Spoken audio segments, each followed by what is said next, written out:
Welcome to the deep dive. We're here to sift through information, find those key insights, and get you quickly up to speed. And today, we're looking at something I found pretty surprising. It's called Bonchi, Bonchi, basically bonsai chili. And my first reaction was, wait, what? You can do that with a chili plant, and honestly, why would you want to?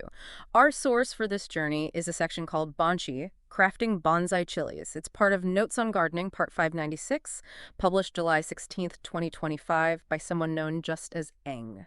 So our mission is to figure out the why behind growing a bonsai chili, the main techniques used, and really what makes this whole idea possible at all. Yeah, it's definitely one of those topics that sounds, well, a bit out there for us, bonsai chili. But as we dig in, you start to see there's a real logic, a kind of surprising artistry behind it. It might even change how you look at, say, the plants on your windowsill. Okay, let's start there. What exactly is a bonchi? How do you take a regular chili plant and turn it into, well, a tiny tree? The source hits on something crucial right away. It says, chili is technically perennial in tropical climate. And apparently, that's the secret. That one biological fact is everything. It's the foundation. Think about traditional bonsai. It's all about shaping trees, right? Plants that live for years, decades even. They develop woody stems. An annual plant, one that dies off after a season, that just wouldn't work. But chilies, in the right conditions, can live on. They become perennial. They develop that structure you need for bonsai techniques. Without that longevity, well, it's just a small chili plant, not a bonchi. Right. It needs that staying power. And this really changes the game for why you garden, doesn't it? Because the source is really clear. The main goal here isn't eating the chilies. You're not growing them for heat. The author says it's for ornamental purposes and honing my gardening skills. It's about the look, the craft. Exactly. It shifts the focus entirely. Gardening isn't just about, getting tomatoes for a salad. It can be about the skill itself, about creating something beautiful, a form of expression almost. It really makes you think, doesn't it? That the process, the learning, the mastery, sometimes that's the real harvest, not just the literal fruit. That's a great way to put it. Okay, so how does this transformation actually happen? What's the technique? The most critical thing mentioned is removing the first blooms from the chili plants. And the author mentions having success with habanero chilies specifically, using safer organic methods. Is there something special about habaneros or the organic approach here? Good question. It gets to the core of how plants use energy. See, when a plant first flowers, it's basically shouting, okay, time to reproduce.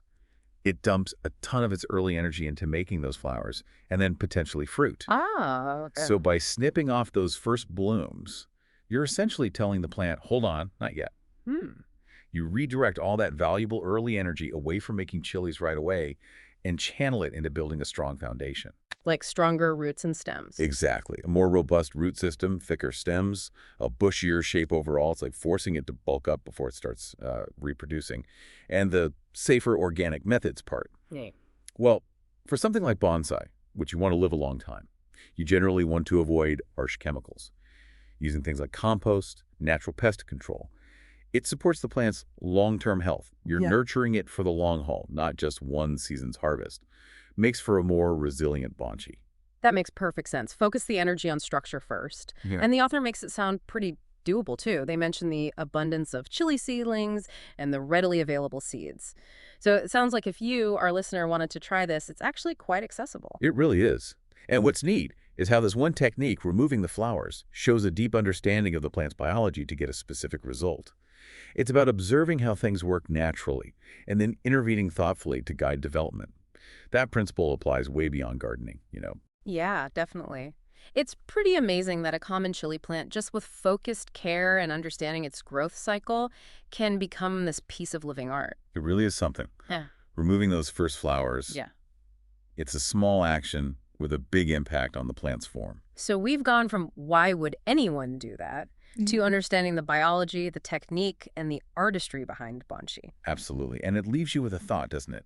If something as ordinary as a chili plant can be completely reimagined, cultivated into a decorative sculpture, just by shifting perspective and applying dedicated technique, what else around us, things we see every day, might hold some kind of hidden depth or surprising potential if we just looked at them differently or applied a bit more focused effort? Makes you wonder.